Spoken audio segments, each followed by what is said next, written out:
The following is an exclusive presentation of the Carolina Panthers and the NFL.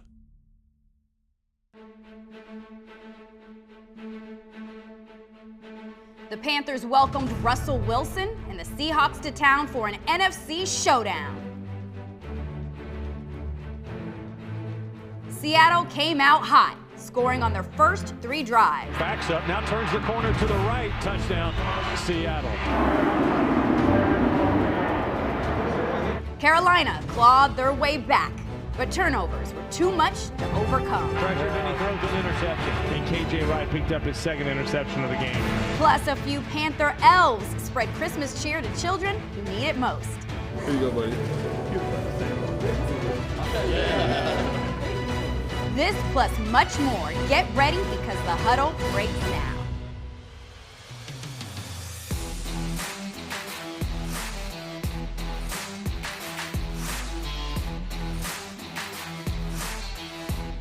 This is the Carolina Panthers Television Network, and you've stepped into the huddle. Brought to you by POWERHOME Solar. Welcome inside Panthers Huddle. I'm your host, JACINDA Jacobs. So it's hard enough to get a win in this league, but it's even harder when you're beating yourself. From turnovers, miscues, and even penalties, they all resulted in Seattle jumping ahead early. A late rally saw Carolina claw its way back within distance, but by then, it was too late. In this week's Bojangles Rewind, a 6-point loss isn't any easier when you've lost 6 straight games in a row. The Seahawks and their high-flying offense came to town for a Week 15 matchup with the Panthers, and they would show right away that they meant business. Wilson instead hands to Carson, who backs up, now turns the corner to the right. Will someone please tackle him at the pylon? No one can. Touchdown, Seattle. And now on second down, Wilson to the end zone. DK Metcalf makes the catch for a Seahawks touchdown. I don't know what Dante Jackson can do here. They just ran the ball every play. We got to stop this, man. Come on. We got to man up. They ran the ball the whole time. That's disrespectful. Let's go. Come on, man. Wilson in the backfield by himself. Has the snap. Short set. Looks left. Bumped. Flag down. So is Wilson at the 28. Ball's out. Ball came out too. Ball's out. The football. Panthers have it. Let's go. Let's go. But there is a penalty marker down at the 17 far side. Offside, number 93, defense, lined up in the neutral zone. 5 yards penalty. Who's offside? Who's offside? Wilson looking over the route tree. Coxon fires wide open receiver, right pylon, touchdown to Lockett. I mean, it's a gut buster. It's just you had the ball, took it away, and they continue the drive to a touchdown. Hey, how was he offside? I don't know. I'm not over there. He said he was lined up right from the beginning. He was lined up in the neutral zone. He didn't jump. We're an offsides away from being 13-7. We're in this thing. Yeah. Last few series have been damn good. The Seahawks had opened up a 2-score lead, and it would stay that way for the majority of the game until late in the fourth quarter, when the Panthers started showing signs of life. Now 2nd and 2. It's number 22, McCaffrey in for a Carolina touchdown. His 2nd of the game. He is so fast when he gets the football. Under 5 minutes remaining. Back to a 2-possession game. Now Allen complete. McCaffrey inside the 10. All the way down to the Seahawks 5-yard line. This is what this offense is supposed to look like earlier. I don't know what took them so long to get to this. 3rd and goal from the 5. Allen looking. He throws. End zone. Touchdown. It's Curtis Samuel. Well, the Panthers touchdowns on back-to-back possessions, and they have pulled to within 6 with 3:14 remaining. After everything that's gone on, we got a chance. Come on. We got to get 1 score, man. 1 score. If you're Carolina, you're looking at an opportunity to get the ball back and maybe upset this playoff-bound football team. I mean, they're showing a lot of heart here. Panthers have a great shot here of getting the ball back with time to win it. 3rd and 11. This is it. Panthers with 4 linemen and the 4-man rush. Russell Wilson climbs the pocket, stops, backs up, rolls to the near side, still rolling.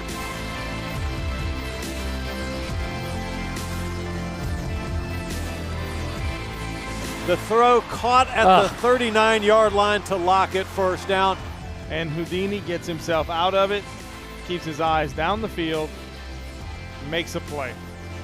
Although the comeback was impressive, it would be too little, too late, as Russell Wilson and company would come away victorious, handing the Panthers their 6th straight loss.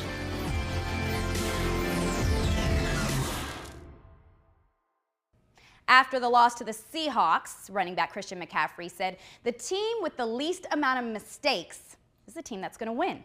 So if Carolina wants to get a W in Indy this weekend, they know they have to clean up all those errors. Obviously, we want to finish the season on a high, and you know, every week is different. It's whoever plays the best on the Sunday that matters. It's not about the record. So I think we're just kind of going there with a, you know, kind of looking forward to a clean slate and just trying to go out there and get a dub. You know, I'm sure they're looking to get back on track against us, and we have to be ready for a big challenge. Try to get a win, and that's the only thing that everybody's been honing in on is trying to get a win. Winning is the goal right now. So, you know, nobody wants to go out a loser, but just winning is the real goal. We're just getting started on the huddle. When we come back, we sit down with interim coach Perry Fuel. I have to cover every week, but I'm more. This exclusive presentation of the Carolina Panthers television network is brought to you by POWERHOME Solar and in part by Bank of America, official bank of the Carolina Panthers. Now, back to Panthers Huddle, brought to you by POWERHOME Solar. In 1995, the Carolina Panthers' inaugural season had a rocky 0-5 start. Down 12-6 with 22 seconds left on the clock against the Jets, the franchise's first win seemed to slip away. In this week's 25-season celebration, linebacker Sam Mills changed everything in a blink of an eye.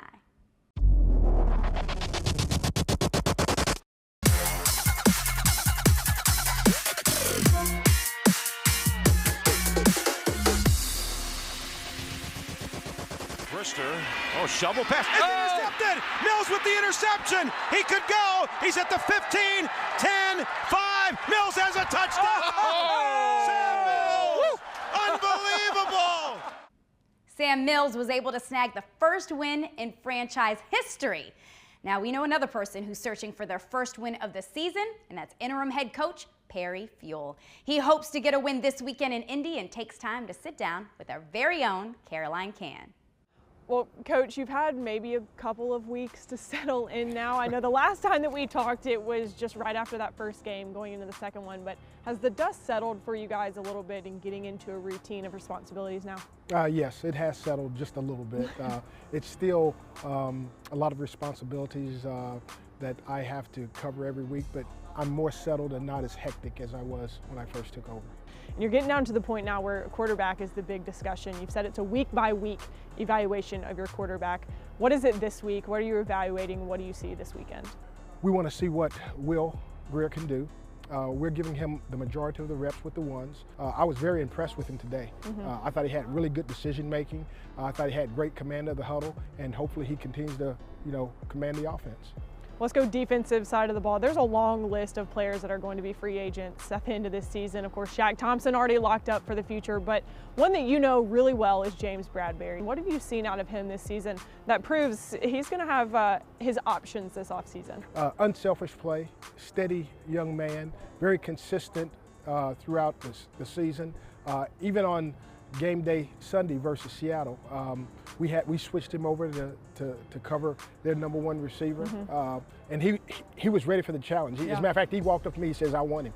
That's good. After a touchdown catch. So it really says a lot about the young man, about who he is and what he represents, and I'm hoping the best for him because he is a very good football player. Let's talk Indianapolis. Going up there, it's cold, but you get to play inside. But when you look at this Indianapolis team this year, What is it that's working for them right now? But they've also had a little bit of a skid here toward the end of the season. Offensively, I think the quarterback's doing a really good job. Frank, the head coach, is just a real good teacher, and he's got really good command of his offense. They've got a nice running game, good play-action pass game. They get the ball out quick. Defensively, they're not a big football team. They're a really small football team, but they use speed and quickness with a lot of line movements.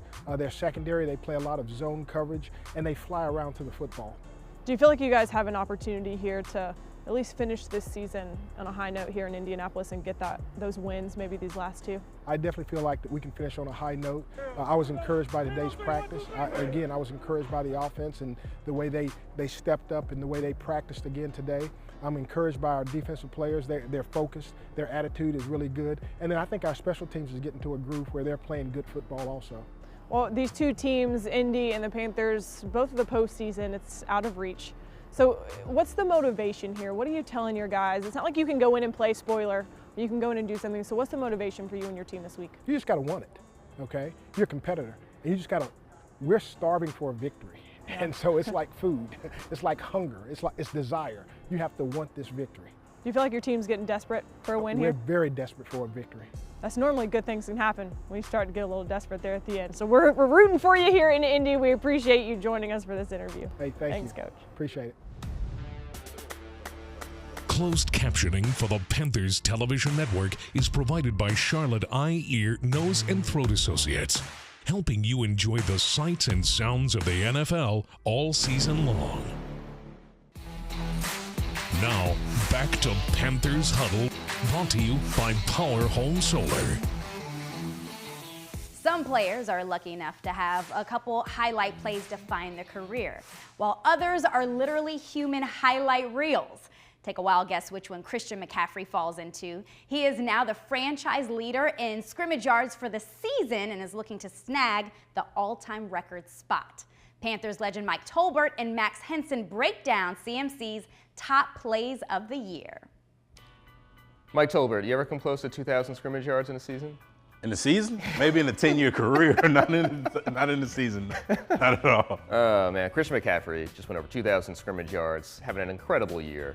So why not take a look back at some of his magical moments? There's been plenty to choose from, Mike. We'll have you, our resident expert, take a look and break down some of his magical moments. Let's start with the first touchdown of the season against Los Angeles Rams. This is an interesting look here, Mike, as Cam Newton is in the backfield with him at what looks like the running back spot. Right, well, what you look at right now is you see all of these guys close to the line of scrimmage, and it's for one reason, this guy right here. So the Rams' plan was to come in and take away Christian. That's all you got to do. We get a win if you take away Christian. They have to respect Cam coming this way. See this guy? Pause right there. That opens up him to get his head on this side of the block. This linebacker does a terrible job, right? Because he's here, so he has to be here. Christian just makes him pay, walks into the end zone. Great play by tremendous talent. Yep. Now let's go to Arizona here. Carolina looking for their first win of the season. They got it against this Cardinals team, and this big run was a big reason why. I want to show you some key things. You got a man on a man there, man on a man there. Greg is coming here to seal that off. Christian is one-on-one, 15 yards down the field before a safety even touches him or gets close to him. And anybody in this league knows you get one-on-one in open field Christian McCaffrey, it's over for It's going to look like that. Right. And then the speed to take it all away. I mean, a lot of guys right here get caught. I would have gotten caught, but a lot of guys would have got caught. But I mean, this guy's just tremendous talent, like I said. Yes. All right. Now we also know Christian, as well as he is, as a runner, receiver. I mean, what he brings to an offense. And here is an example of him just doing something that I think made everybody kind of shake their head. But look at this guy. He lines up in the slot right here. And then as we let it play, I mean, not many guys can run routes like this. Put his foot in the ground, he takes off. Look, he makes this guy fall, running back. If you run it back, he makes the linebacker fall that's supposed to be guarding him from 10 yards away because he has no idea what's going on. Yep. He makes that guy fall, he outruns him. And then what can you say about this? Tremendous catch. The first down marker is right here at 21. This guy slides to the 23, 24-yard line. Look at that. It's amazing, man. Yeah. All right, talking about some spectacular moments, man. I mean, you're just going through it, and geez, the amount of highlight reel plays this guy has had. We'll call this one the flip. Yeah. Tell us what happened. So the play is designed to hit it right up here by Darrell Williams. But, I mean, being a great talent, great running back that he is, if we let it play, you'll see that that gets clogged up very quickly. He makes a play with his feet, stiff arm right there. He jumps. Stop it right there. That's a 4-yard line. That's 12 feet. Yeah. You know, long jumpers can't jump that sometimes. I would hurt some if I tried to jump. He jumps from the 4-yard line. The guy just upends him, flip, touchdown, Christian McCaffrey. Second on the day, matter of fact. All right, let's go to London now. This was a special day for this franchise. Big win against the Buccaneers. And again, Christian just making defenders look silly. I mean, that sounds repetitive, but this is what he does. Watch how he chips this guy right off the edge just to sit him back onto his blocker right down Dennis Daly. And he just checks down. Kyle Allen sees it, gives him the ball in open space. Like I said, if you get Christian in open space, it's going to be a tough day for you. Right, and this guy right here, poor ankle, look at that ankle. Matter of fact, I think he got cut like 2 weeks later, probably because of that move and this great player. Yep, throws a stiff arm at the end of that and into the end zone in style. Uncharted territory, Christian McCaffrey having just a spectacular season. I know it's been tough for the Panthers overall, but that guy 22, man, he's been special. Thanks for watching. We'll see you next time. Coming up on The Huddle, a few Panthers elves spread Christmas cheer to those in need. This exclusive presentation of the Carolina Panthers television network is brought to you by POWERHOME Solar and in part by Bank of America, official bank of the Carolina Panthers. A 16-game NFL season is a grind. From practice to team meetings, lift sessions, and rehab, and the list goes on. But lucky enough for our Caroline Can, she was able to catch up with some of the players after practice. Welcome to the Cool Down. I am Caroline Can, joined by DJ Moore, who is currently 3rd in the league in reception yards. We could talk about football, but I want to talk about life, okay? Because your life recently changed a little bit. Any new big thing in your life recently? Daughter. A daughter. I had a daughter. Yes. How is life as a dad? It's fun. Get to go home to her every day. We go home, take a straight nap, and then we wake up and have some fun and annoy her mom. So you're on the same nap schedule? Yeah, we're on the same nap schedule. You've worked it out that way? Yeah, I made it that way. What has been the biggest adjustment for you from not being a dad to now being a dad in your football schedule? Just having a little twin at home that expects you to come home happy and just not worried about football when you get home. Change your perspective a little bit? Nah, because I just usually went home and watched cartoons, but now I could just watch her. Nice. All right, well, let's go into with it being Christmas. We obviously know that shoes would apparently be a good gift for you. Or are you too picky to even have someone else buy you shoes? Yeah, I'm too picky to have somebody else buy me All right, shoes. don't buy him shoes for Christmas, but let's go. All right, we'll go there. What's the best gift you have ever given? You a good gift giver? Yeah, I gave my sister a car. Well, last year. That's a good gift. All right, that's a pretty good one. What is the best gift you have ever received? Oh. When I was little, I got a PSP. The very first one that came out, and I lost it like a week later. But my mom don't know that, so we could cut that one out though. All right, we just Mom, I hope you stopped watching a while ago on that one. But DJ, I hope all the gifts that you get this year you actually keep up with. Okay, don't do that. Thank you for joining us. All right, thanks. DJ. The holidays are upon us. And with that comes family traditions like building gingerbread houses or elf on a shelf or leaving cookies out for Santa. In this week's Co-Community Spotlight, a few Panthers elves partner with Academy Sports to continue a tradition of bringing presents and joy to the Levine Children's Hospital. This morning, Sir Purr and the Top Cats went shopping at Academy Sports and picked out all this great stuff for you guys. So we hope you find something special.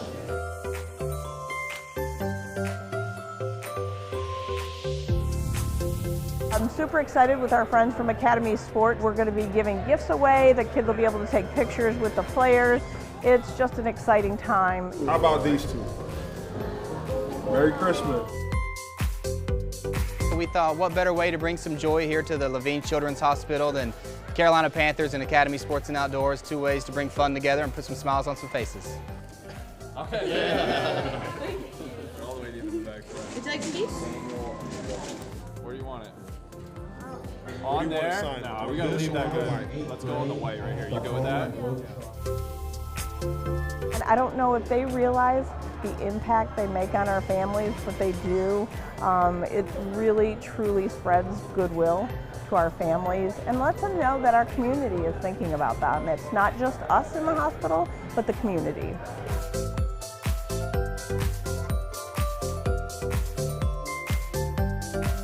So we got a lot of stuff that's fun at our store. That's what we sell is fun. So we thought, okay, this is a great thing. We can find some stuff in here to put some smiles on these kids' faces and make them be just as excited about Christmas as everybody else. Hey. I know you can fit these socks, huh? I know you. This is something everyone will remember, whether they're here for a couple of days or for a long period of time. A lot of times the kids don't even remember why they were here, but they'll remember that the Carolina Panthers and Academy Sports were here.